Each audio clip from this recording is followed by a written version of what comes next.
Oke, eh, Assalamualaikum warahmatullahi wabarakatuh. Selamat pagi teman-teman, bagi teman-teman yang mendengar ini pagi. Selamat siang bagi yang mendengar siang. Selamat sore bagi yang mendengar sore. Dan selamat malam bagi yang mendengar malam. Oke, eh, ini pertemuan pertama kita ya. Walaupun ini bukan pertemuan pertama untuk mata kuliah ini, cuma ini adalah pertemuan pertama kita sebagai mahasiswa dan dosen-dosen dan dosen, bukan dosen-dosen, iya, iya, dosen-dosen. Oke, hmm, walaupun kita tidak pernah bertemu, teman saya yakin teman-teman semua itu ganteng-ganteng dan cantik-cantik, insya Allah. Maaf, kita manggilnya teman-teman ya, maaf ya, kita manggil teman-teman supaya ya supaya lebih akrab aja gitu loh. Oke, oke teman-teman, kenalkan, nama saya itu Ahmad Afif. Nama saya Ahmad Afif. Saya sekarang sedang berada di Kota Padang. Jadi karena ini masih daring, ya saya berada di Kota Padang. Eh, untuk perkenalan lebih lanjut, mungkin nanti kita bisa di pertemuan selanjutnya atau bisa tanya-tanya saya nanti di WA kalau ada yang mau bertanya. Kalau nggak ada juga nggak apa-apa. Oke, untuk kali ini kita akan langsung masuk ke pokok pembahasan kita tentang normalisasi database. Normalisasi database. Kenapa kita harus melakukan normalisasi database? Apa tujuannya? Dan bagaimana cara melakukannya? Nah, itulah yang akan kita bahas pada hari ini, pada kali ini. Oke, yang pertama seperti biasa, pengertian. Karena di mana-mana setiap ada pokok pembahasan ini adalah sub default. Pertama, pengertian. Apa itu normalisasi? Yaitu adalah suatu teknik untuk mengorganisasi data ke dalam tabel-tabel untuk memenuhi kebutuhan pemakai di dalam suatu organisasi. Jadi nanti kalau teman-teman menemukan sebuah tabel yang banyak isinya, yang banyak pengulangannya, yang terdapat kata-kata pengulangan atribut ganda, maka teman-teman harus melakukan normalisasi. Teman-teman harus melakukan normalisasi dengan cara membuatnya normal. Ya, dengan cara normalisasi nanti kita bahas, yaitu kita nanti intinya memisahkan tabel-tabelnya berdasarkan key-key yang telah kita tentukan. Apa tujuannya? Tujuannya yaitu yang pertama adalah untuk menghilangkan kerangkapan data double, untuk mengurangi kompleksitas kesulitan, dan untuk mempermudah pemodifikasian data. Itu gunanya.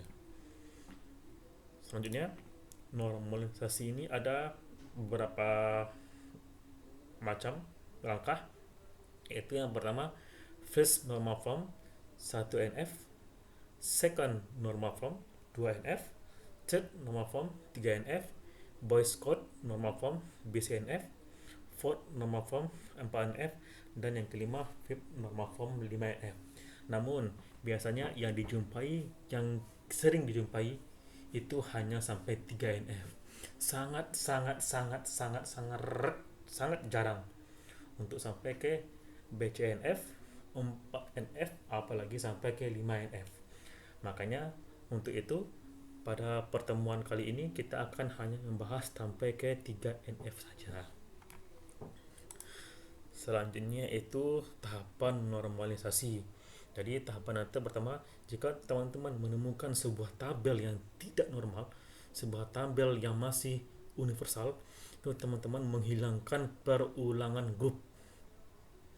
Misalnya ada tabel mahasiswa, nama mahasiswanya misalnya Joni, hobinya menggambar, berenang, pencak silat. Itu ada tiga itu, berenang, pencak silat, menggambar, ada tiga. kita pisahkan ketiga-tiganya, sehingga masing-masing isi dari atribut itu adalah hanya satu, tidak ada perulangan, tidak ganda. Yang kedua, lalu itu akan menjadi bentuk pertama NF. Yang kedua, menghilangkan ketergantungan sebagian. Jadi harus semua tergantung primary key, itu menjadi bentuk kedua 2NF, menghilangkan ketergantungan transitif jadi 3NF, dan menghilangkan anomali-anomali hasil dari ketergantungan fungsional itu BCNF. Itu jarang ya, seperti yang tadi bilang. Menghilangkan ketergantungan multi value itu juga jarang, jadi 4NF. Dan menghilangkan anomali-anomali yang tersisa 5NF, itu yang paling jarang. Jadi kita sekali lagi, uh, pada pertemuan kali ini kita hanya membahas sampai ke 3NF saja. Oke, selanjutnya kita masuk ke set ilmu, info-info sekerabat penting, itu yang istilahnya ya. Itu pertama, ketergantungan fungsional. Ada itu namanya ketergantungan fungsional. Apa itu? Itu atribut Y pada relasi R dikatakan tergantung fungsional pada atribut X, di mana Rx tergantung pada Ry jika dan hanya jika setiap nilai X pada relasi R mempunyai dapat satu nilai Y pada R. Pusing ya? Oke, dibanding pusing, kita langsung masuk ke contohnya. Pusing ini, kita masuk ke contohnya supaya paham. Ini misalnya terdapat tabel mahasiswa, ada ID mahasiswa, ada nama. Nah, ini ketergantungan fungsional dari tabel mahasiswa ini adalah ID mahasiswa yang menggantung ke nama gitu.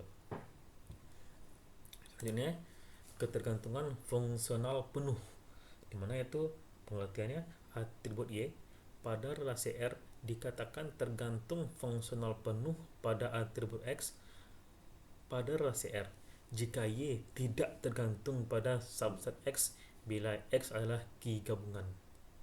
Jadi gitu. Masih pusing ya? Ini maksudnya. Misal terdapat sebuah skema tabel pustaka. Ada mahasiswa, nama, kode buku, dan judul.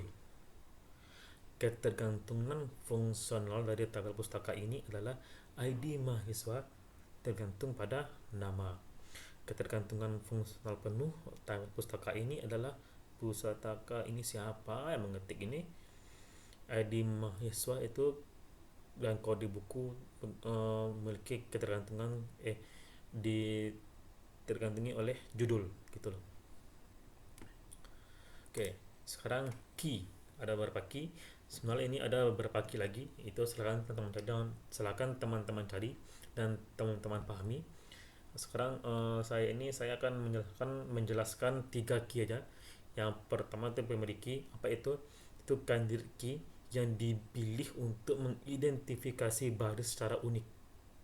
Composite key, kunci kandidat yang berisi lebih dari satu atribut, yaitu lebih dari satu key. Foreign key adalah key di tabel lain yang terhubung dengan primary key pada sebuah tabel. Oke, sekarang kita lihat ini ada sebuah tabel universal, tabel yang belum dinormalisasi. Sekarang pertanyaannya, apakah bisa kita menggunakan tabel ini untuk dipakai sebagai database sebuah sistem? Bisa. Jawabannya bisa. Siapa bilang nggak bisa? Bisa. Cuman ini kompleks, banyak perulangan, sulit kita memodifikasinya. Makanya untuk mempermudah pemodifikasian, supaya pun nanti kita lebih mudah dalam codingannya, itu nanti codingannya kalau mau coding itu kita butuh yang namanya normalisasi. Itu kita butuhnya. Oke, sekarang kita masuk ke normalisasi pertama. Apa itu rule-nya? Rule-nya yang pertama, setiap atribut harus unik. Setiap isi dari atribut harus tunggal. Setiap row harus unik. Row. Jadi gini, seperti ini. Ini setiap atribut harus unik, tidak boleh ada yang sama. Semua ini tidak boleh ada yang sama, ini tidak boleh ada yang sama. Satu baris ini, sebaris ini tidak boleh ada yang sama. Dan itu tunggal. Jadi seperti tadi, tidak boleh hobi itu ada tiga, tidak boleh, itu hanya boleh satu macam atribut saja, tunggal. Ini kebetulan memang semua ini tunggal, tidak ada atribut yang ganda. Dan pilih primary key-nya. Jadinya apa? Ini tabel 1NF-nya. Kita tulis semua ini. Contoh ini kena ada, ini dia yang mungkin masalah itu adalah mergernya. Ada merger antara dia di meswa dan nama. Karena ada perulangan. Makanya untuk 1NF-nya itu kita buat seperti ini. Tulis semuanya. Dan kita pilih primary key-nya. Apa itu? ID mahasiswa. Tapi primary key tidak boleh ganda, tidak boleh dua, harus unik. Key itu unik, tidak boleh dua, harus satu saja. Namun di sini kita lihat ada dua, ada tiga ya, ada tiga. Yang 23 ada tiga, 24 ada dua, 25 ada dua, berarti tidak bisa. Makanya kita pakai composite key, yaitu memakai dua key, yang yaitu kita pakai ID mahasiswa dengan kode buku. Itulah yang menjadi key-nya, ID mahasiswa dengan kode buku. Berarti jika ini digabungkan maka tidak ada yang sama. Gabungkan maksudnya. Kita memilih dua key-nya menjadi composite key. Selanjutnya itu 2NF. Kita masuk ke 2NF. Bagaimana caranya? Rule-nya itu tabel itu harus sudah memasuki 1NF. Harus sudah dalam bentuk 1NF. Dan semua atribut harus tergantung pada primary key. Caranya, pisahkan tabel dengan primary key-nya masing-masing. Seperti ini. Nah, yang lebih enak lihat ini. Ada tabel mahasiswa, primary key-nya apa? ID mahasiswa. Tabel buku, apa primary key-nya? Kode buku. Tabel peminjaman, ini adalah tabel intinya tadi, yaitu ada kode buku dan ID mahasiswa. Itu ID mahasiswa, jenis buku, dan juga waktu.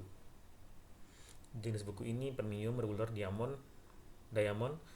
Ini berdasarkan jenis bukunya, itu halamannya, jenis apa, dasar bukunya.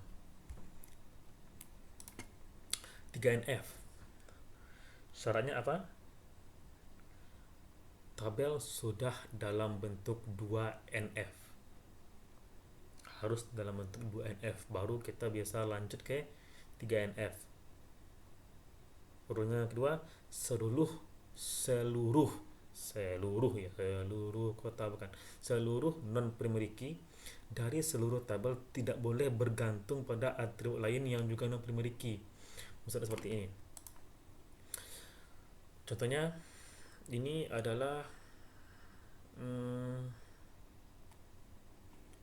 contoh ini di mana maaf tulis salah dikit ya, jadi itu 3NF. Contoh ini itu di mana ini ini yang 2NF-nya ini, yaitu di mana waktu ini bergantung kepada jenis buku dan dia tidak bergantung pada kode buku dan ID mahasiswa.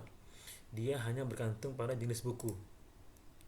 Artinya waktu ini dia hanya bergantung kepada atribut yang non primary key.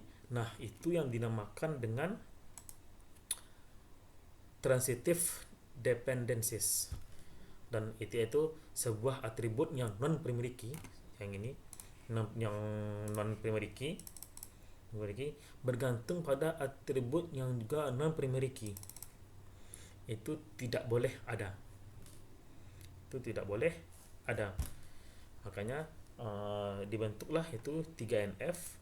3NF itu buang semua transitive dependencies, jadinya ini dia tabel 3NF-nya, dimana ada tabel mahasiswa, ID mahasiswa dengan nama, tabel buku, kode buku dengan judul, jenis buku, bukan peminjaman, yaitu ID mahasiswa, kode buku, waktu, dan jenis buku regular, yaitu buku yang dari misalnya dari kertas yang biasa, sampul biasa. Ini yang mungkin sampulnya tebal. Ini yang ini buku yang memiliki dasar itu lebih tebal, lebih bagus. Dan peminjamannya itu dan peminjaman waktu peminjaman itu ditentukan oleh jenis bukunya. 210 hari, premium itu hanya untuk 5 hari, dan diamond untuk 3 hari saja paling waktu peminjamannya.